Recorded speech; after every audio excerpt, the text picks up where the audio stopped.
In this video, I'm about to show you how to fix blocked payments on Cash App. Make sure you have the funds available in the Cash App by opening the app and tapping the bank icon. You'll see your cash balance listed at the top of your screen. If it sounds too good to be true, it most likely is. If you've fallen for a Cash App scam, you might be able to get your money back. An out-of-date app version can prevent you from sending money. The fix is update the app through the Google Play Store or App Store. Quote your profile and make sure all the information is correct.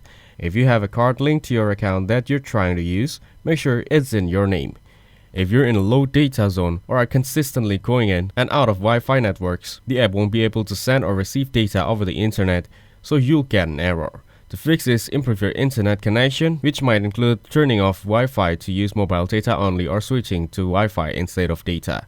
Tap the transaction in question and follow the on-screen prompt to receive your money. If the card has expired or your billing address has changed, you will need to update the card information in Cash App. For an expired card, you must order a new one or pay with your bank account instead. To unlink an expired card, tap it in Linked Account. If you're using a web browser, this could fix the error. Open your mobile browser and find Clear App and Cookies or Clear Browsing Data. You can usually find this feature in the Settings menu. Cache and cookies aren't an issue on the mobile app and only cause problem if you're using a web browser. If you can't figure out where your app isn't letting you make payments, contact Cash App.